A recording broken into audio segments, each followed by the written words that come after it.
You can get more traffic and more money with these Google concepts. Hi, I'm Jaryd Krause. I'm the host of the Buying Online Business podcast.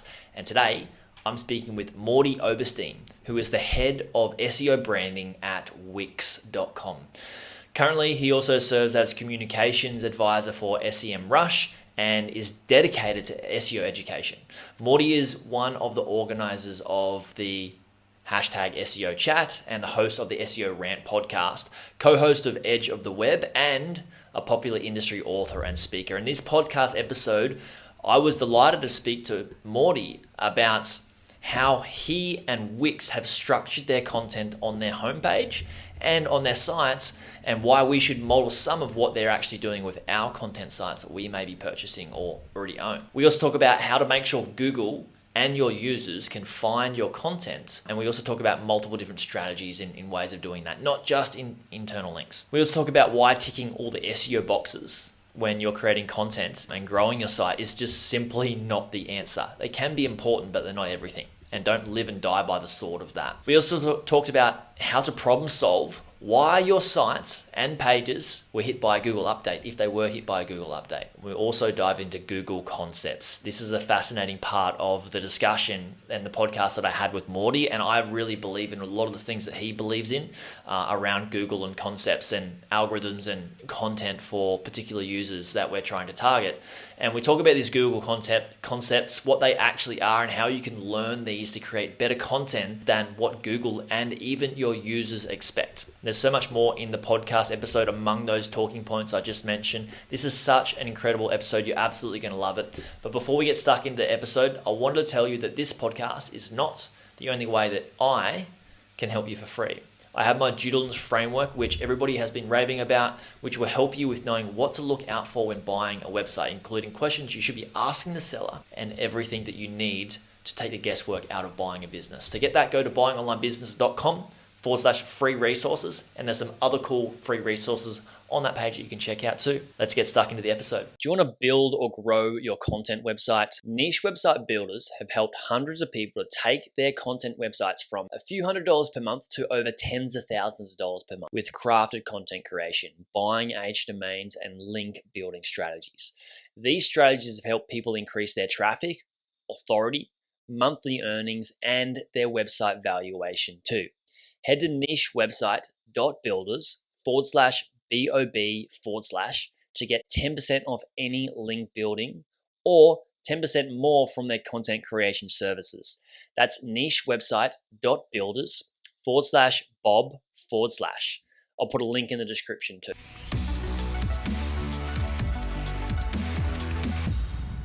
Mordy, hello. Welcome to the Bob podcast. Hey, thanks for having me. Yeah, looking forward to this conversation. Like I just said, I've got some interesting talking points and questions.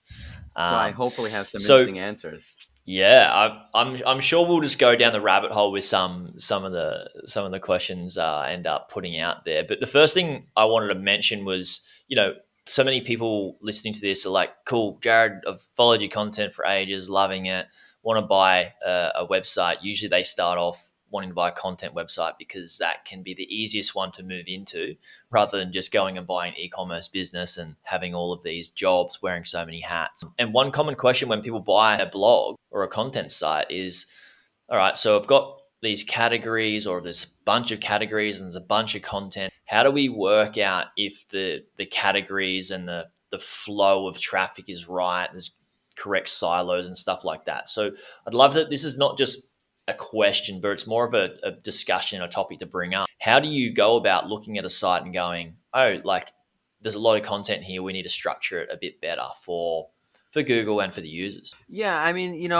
can go into this and make a some sort of really complicated analysis of site hierarchy and does it work? I mean, the general hierarchy that Google recommends is it's like a pyramid, right? So you start off with, say, your homepage, you go to maybe some category pages, and then you dive deep into there. So let's just take like an example, baseball. I'm a big baseball nut, right? So the homepage is baseball.com. And then you have all sorts of categories. You have, analysis, stats, and teams.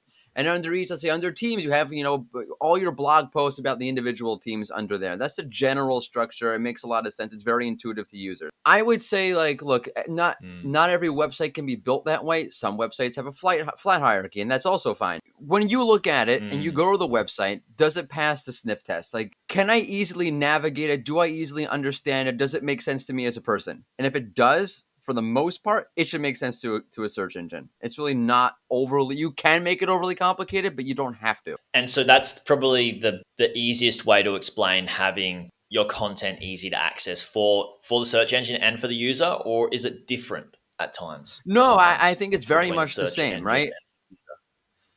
You have a folder. Let's say you have a folder with, it says resources. And there's just everything under the sun is in there. The knowledge base is in there. Your podcast is in there. Is it too much? Yeah, like maybe pull that knowledge base out. Just have a separate button and a separate tab menu item for help or whatever you want to call support. If you feel overwhelmed with it, I'm not saying that Google will be overwhelmed and don't understand the site, but Google may not have the value that you want them to have from your website. In other words, if they go to resources and they see, okay, so you have SEO podcast, SEO blog, SEO webinars. Okay, get it. This is SEO. This is active SEO content. You're going to get up-to-date information. You're going to get analysis. We get this. If the help center is in there, throws them off a little bit. Like, why is that here? What's this all about? This doesn't make intuitive sense. Got ya. What I like to see and what I talk about with some of my clients when they have, it can either be a blog or an e-commerce business, is not having too much going on when somebody goes to the site and like having so many categories in the top and so many things in the top navigation bar. Do you feel there are too many categories possibly, and what amount does it start to become too many? I don't know if there's a magic number, but yes. Right. By the way, so like, quick way to handle that. If you don't want to throw it all in the main, if it's, you want it on the home page, maybe you want the internal link there, whatever it is, but you don't want all those, put it in the footer. Just put it in the footer. I see people do this all the time with products. I was talking to somebody about this yesterday. I don't know. I have all these products. I want to list them all on the homepage. But like, someone goes to your homepage and they see all these products. First off, it's just overwhelming, and it dilutes the actual power of the homepage. It's very clear, distinct. What do you do? What problems do you solve? How do you solve those problems? I'm just overwhelmed by products. So just put a carousel of 2, 3 of your most important products. You want to segue them into there. Same thing with categories. If you're feeling like, oh, I have this content, it's got to go somewhere. I'll just stuff it into the menu somewhere. That's not a good way. That's not a good way to do anything. Yeah. So I'll give you the case of, so what we're doing on our side with our SEO Learning Hub is that we have so many considerations that we're trying to accomplish, right? You're trying to, it's an SEO Learning Hub. It should be SEO optimized, right? So we're trying to speak to Google. We have different audiences with different needs. So we have, for example, and we have multiple media formats. So we have, podcasts, webinars, blog posts, guides, all that kind of stuff. So we're trying to show all of that in one place at one time. And how do you go about doing that? So we had certain priorities. And I think it's what you have to do is say, okay, what are your priorities? So one of our priorities was, for example, every asset, whether it be the podcast, the webinars, or blog posts, or whatever it is, should be one-click accessible above the fold. Right. And now you have other things. Okay. So now we want to have our latest post. We want to show that we're fresh. You want to show Google that we're fresh. We want to show our users that we're fresh and creating timely content. So we need to have something about like some kind of latest post thing. But we also have different kinds of content, cornerstone content. We have, the complete guide to Wix SEO. So if you're a Wix user, that's like the one piece you really need to read. That's got to be there somehow. So you can either have, we're thinking maybe put a button up there to, click to read the ultimate guide, or maybe do something like have editor's picks. And that one post is always up there in the editor's pick. So there's multiple ways we can get creative about thinking about how do you find ways to fulfill your priority list without overwhelming people. But so in our case, that's basically what we did or are in the middle of doing. Yeah, I like it. I love it. And basically from doing that, when you've got like, if you're just starting out, it's the first time you're on Wix and you want to learn SEO, they start at the start of the journey and you give them exactly what they need where they're at in their part of the journey. Yeah. I don't think enough people that own content sites and blogs think about this when somebody comes to their site from a link from Google. They might type in a keyword, they jump onto a website and then read that, and they don't think about, okay, what's next? They've just consumed this piece of content. What's the next thing that they would probably go away and search and then have that in internal links or at the bottom of the page. And I don't think they do that well enough. And I think that's do you find that the case too? Yeah, totally. Like, it's when you go to say a hub or a blog, you go to the homepage of the blog, and they have all the categories up there. But then you go to a particular post, and then it's not there, right? So let's say it came the other way. So fine, I already saw the homepage. I know what's there. I'll go back. I'll find what I need. But let's say I come through a link from social media, or I come through from Google, or even through Bing. Let's not diss on Bing. Yeah. I come through and I don't know what's on your homepage. I have no idea what's there. You got to give me some kind of context. I always argue about this on landing pages, right? People, CRO people always say, don't put navigation on landing pages. Have them come in, just make the click. Yeah, but let's say I look at the landing page and I'm like, you know what? I need a little bit more context. Where do I go? I have no idea. There's no navigation on your freaking landing page. And then you hit the exit tab on you click the close thing on the tab and you never know what the site was in the first place.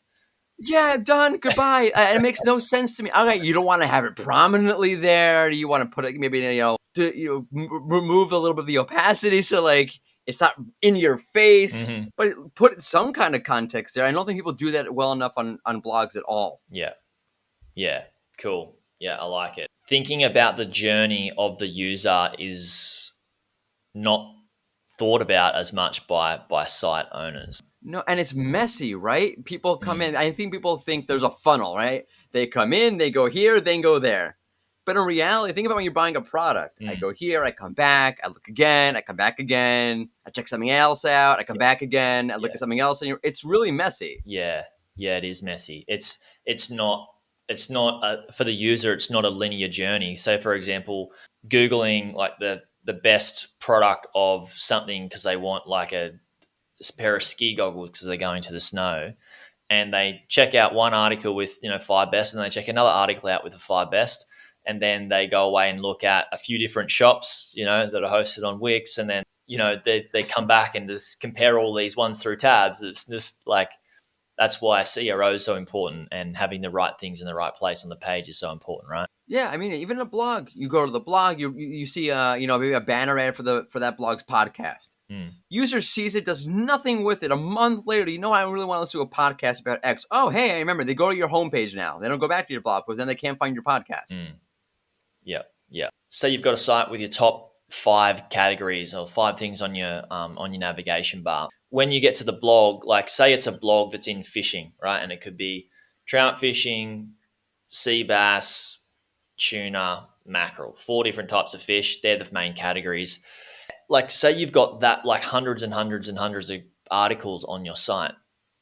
How do you make sure even the ones that you wrote a couple of years ago get seen? Is it internal links, or is it just making sure that it's very easy for the user to see all of those articles when they hit the category tab or category link? Yeah, so I think there's multiple ways to do. Internal linking is a great way. If you have a really good post, that should naturally be linked to, right? If I don't know, you're talking about sea bass, you're talking about like the 5 best tips on how to catch a sea bass. So every article, not every article being hyperbolic, but your articles around sea bass link to that. If you have a top 5 tips about how to catch a tuna, link to the sea bass article also. If you like this article, check out our one on catching sea bass. So that's a great way to do it. But also, again, you could do things like top picks, editor picks, hot picks, must reads. There's all sorts of ways to push that content there. You can even look if you just want to push that one post, like, so just put. I remember, a lot of blogs do this. On the right hand side of the blog is just a quick thumbnail with a bunch of posts. Yeah. Put it there. Yeah, it's great. That's a great way to go. Yeah. I wanted to speak about something you mentioned on your podcast site, and it's determining underlying casualty. Like this is moving into a different topic altogether, but what do you mean? And then we're going to go into some more philosophical things around Google and stuff like that. Yeah. Perfect. Which is your jam. It's more my jam. I believe in teaching philosophies, which is similar to strategies rather than tactics and all these sorts of things. Yeah. Because those tactics are going to be gone, and it's not evergreen content. It's not evergreen thing for people to Going back to the fishing, it's giving you the fish versus teaching you how to fish. Yeah, exactly. Exactly. Yeah. Yeah. So I really resonated with some of your copy on your site about your podcast and what you talk about. So that's where my motivation for some of the topics that I've picked for today are coming from. But yeah, determining underlying causality.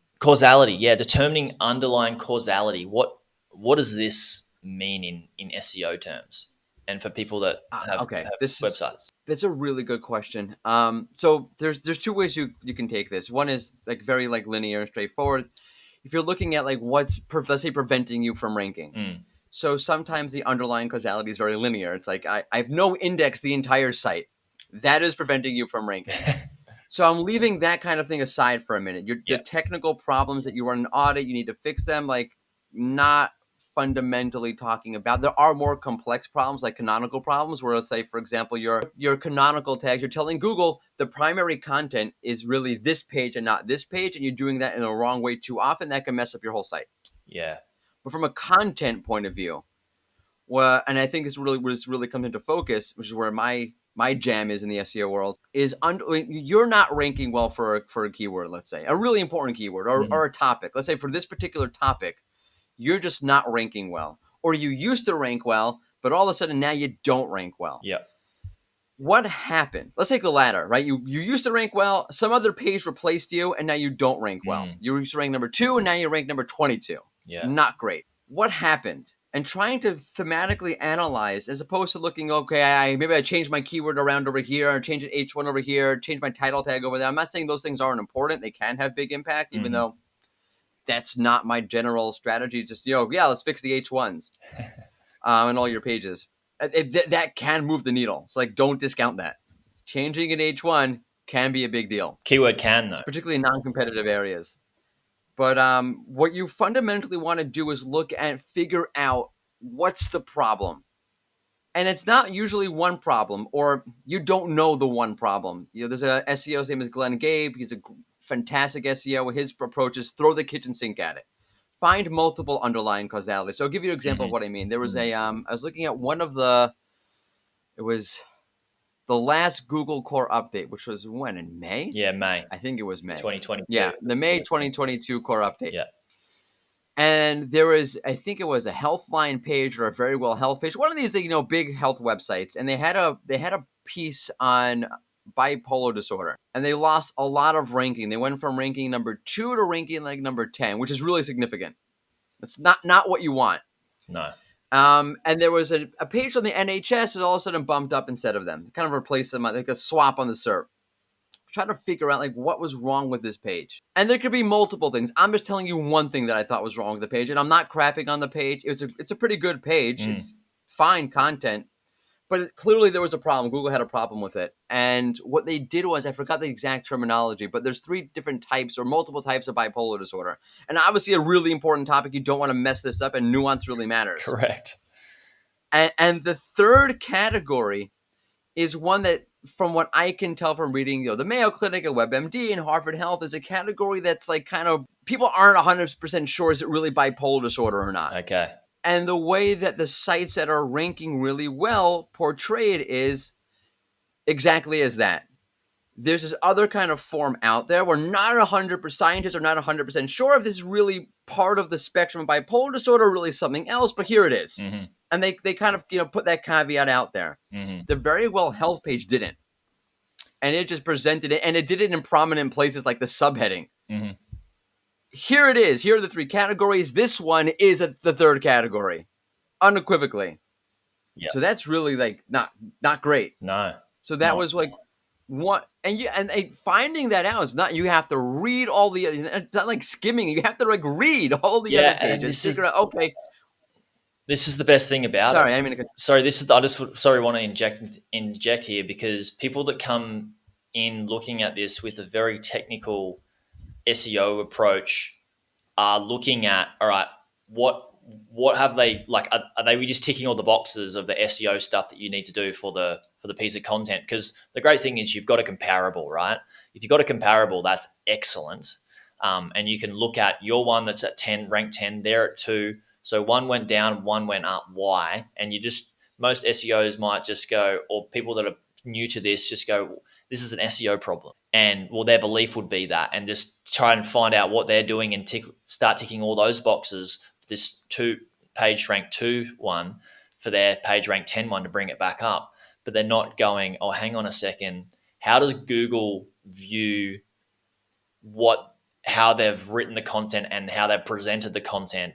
And then how does Google want to present that to its users? So the one that was at 2 has been ranked at 10 now because you may be confusing the users with your content versus the other one. How do you teach that to somebody? They just don't.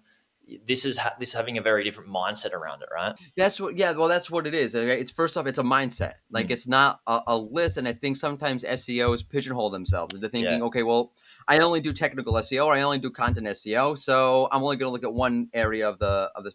Look, I focus on content, but I'm not going to ignore the technical SEO. That's crazy. Yeah. But technical SEOs should do the same thing. They shouldn't ignore the content either. But it's very much a mindset. It's thinking, okay, like, look, Google's pretty smart. Obviously, there's still an enormous amount of gaps. They're not perfect, blah, blah, blah. But they're pretty smart. The example I always give is from my cousin who used to be the head of SEO at SurveyMonkey. So he used to live in Palo Alto. They used to have the self-driving Google car being tested out in his neighborhood. And he told me, the car can tell when a squirrel jumps in front of it versus a person. That's freaking amazing, phenomenal. Right? Yeah. In and of itself, that is amazing. Yeah, that's phenomenal. But so you mean to tell me, like, the company that can do that can't understand, like, this word on your page well enough? Like, come on. Yeah. It doesn't make any sense. Yeah, that's right. So it's approaching Google's a complex beast and having the mindset that in order to reverse engineer what Google's doing, you have to think a little bit, I call it thematically thinking about your content. And what are the latent signals that you're sending off in your content to users? You're probably also giving those off to search engines, or at least Google. Yeah. Yeah. I did see you write about that's how you thematically look at and digest problems through that lens and use that as a strategy, which I was gonna bring up for discussion as well. I want to talk about concepts. So Google concepts, right? That you teach and talk about. For example, like SEOs love to focus on things like the ranking factors and, these things, ticking boxes and stuff like that, LSI keywords and, H1s, 2s, all these. That's the thing, by the way. LSI keywords don't exist. Okay, well, let's talk about, let's bookmark some LSI stuff and then let's come back to, let's go to the concepts and then we'll come back to the LSI keywords. That sounds fine. Yeah. So tell us about some concepts, some Google concepts that you'd like to explain. So it's very, very similar to what I mentioned before, right? So Google has a really complex algorithm, and they're trying to understand content and websites the way that people might. So it's really just trying to see what they're doing in terms of that and pulling out insights. So, for example, I'm trying to think of a good example off the top of my head. Tone, right? So you and I understand tone. Like, see, if I'm kind of annoyed at you, you'll figure it out. Yeah. Google does the same thing. So one of the things that I think an SEO concept that you should focus on, this is what machine learning fundamentally does, is that it profiles language. And I think it's something that SEOs don't talk about. We talk about language. We're talking about keywords. Like, forget your keywords. Who cares about your keywords? By the way, the page that replaced the Very Well Health page I was talking about didn't contain the keyword at all. Like, that phrase at all was not on the page. Didn't exist. This excites me still so understood much. What it was. This really excites me because it's just going to make people, it's going to, not that I want to stuff up a lot of SEOs, but it's going to allow people to drop the whole super technical, check the boxes as an SEO and create content for humans. I'm look, sometimes the keyword matters, right? You can find these gaps. Like for my podcast website, I put the word best. I literally have like a blurb. Like, did I put the word best here to see if it would help my rankings? Yes, I did. Yeah. And it did. Yeah. Because Google has a gap there. And that's fine. Google's not perfect yet. But as a concept, people are overly focused on keywords. They get hung up on keywords. See, our user base always has questions about keywords. I'm always imploring them, just write naturally. What other words are you going to use other than the keywords if you're writing to your users in a quality manner? Yeah, it's kind of like LSI keywords is a form. It's a fancy form or updated version of keyword stuffing from back in the day. Basically, yeah, and they don't exist. And Google says like those are not a thing at all. It's something from the 80s. What are you guys talking about? Stop.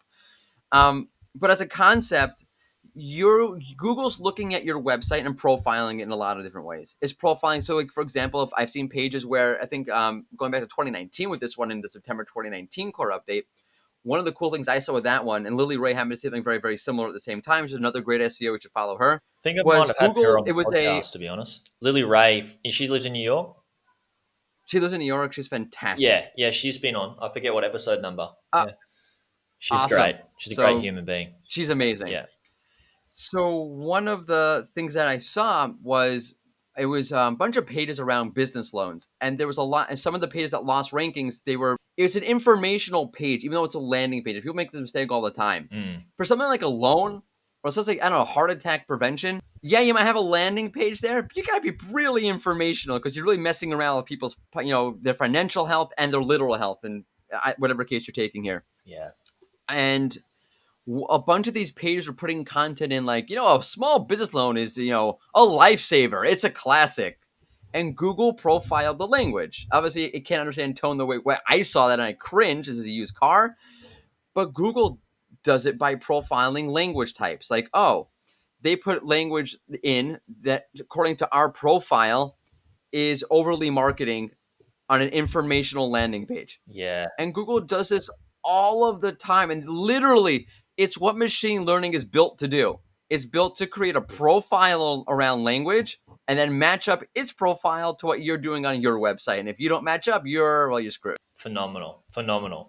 So do you think Bing is looking at the same, trying to catch up to Google with the same sorts of concepts? I think Bing sometimes, in a weird way, is ahead of Google when it comes to machine learning and AI because it's Microsoft. And they've been doing this for a long time. And a lot of the things around implementing MUM is one of the new machine learning properties. Bing's been doing that for a while now. Google is also doing it now. So there's a lot of cool things that Bing does. You can see it in how they construct their results page or their SERP. They have all sorts of really cool things going on. And I think they're very ahead in the machine learning game. I don't know what it is about them. I'm not on that level that makes it that they just don't have the same kind of quality results I think Google has. Yeah. Okay. I know people might argue, Bing is just as good or Bing is better. But when I've used it, I've had a harder time. That's just me personally. I'm not trying to it's universalize like Apple Bing, user and I'm not versus trying to say Bing is Android bad. user. Yeah, it can be. Yeah. Yeah. But I don't know. I think in some ways, like, for example, I'll tell you one when the Bing is ahead, and you see Google doing this now. So featured snippets.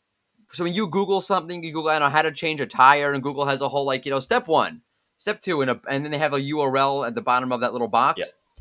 Bing has had a format for years where they're showing you multiple answers in a carousel. So it's like multi-perspective answers, and Google has been, over the recent months, testing out formats like that.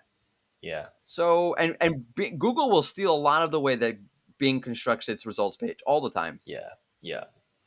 Yeah, guys. So yeah, keep note. Bing can be good. Now, still coming back to concepts, right? These could be Bing concepts. They could be Google concepts as well. How would you go about? I have some ideologies of how I would sort of try and teach somebody to look through the lens and look for concepts, and possible future concepts that would Google and Bing would use. But how would you, if you were to explain to somebody like, hey, yes, there's some boxes that you need to tick with the SEO, and keywords are important, and having your content laid out the right way and it being great content's good, and there's a bunch of those things. But also, how would you share or try and instill in somebody how to understand thinking about concepts?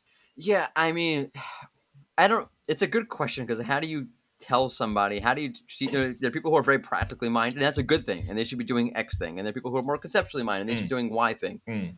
So I think there's a natural inclination there. I don't think you should do what's good for you and how you operate. But if you are asking me as somebody who's already has an inclination, I mean, look, I can just tell you what I do, and you can say if that works for you or not. Yeah. One is I try as much as I possibly can to keep up to date on what's happening, and then trying to read between the lines. Like, what does that mean? So, for example, I'll give you a good example.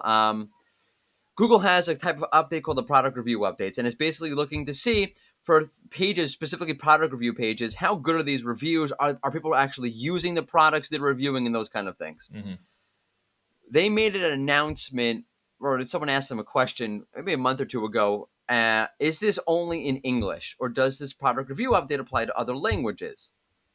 And Google said only English. And like, okay, so that was like a light bulb moment. Why is it only English? Like, why wouldn't I do it in all languages? Why wouldn't you do it in all language? And to me, and this is where, again, you're creating a theory, and it's basically an intuition based on a lot of other things that are going on. I'm not saying this in a vacuum. It's based on analyzing a bunch of the previous updates. But what I think is going on is that Google is trying to profile language around review content. For example, going back to an earlier point, if I actually use a product, I'll use a different language structure than I would if I didn't actually use the product. So if I didn't use a product, you'll do something like, Pro. It vacuums rugs really well. And you'll leave it at that. If you actually use the product, if you're writing good content, you'll tend to modify that statement. Like, it's great on rugs except for pet hair. Yeah. Yep. And that except is a modifier and a different language profile.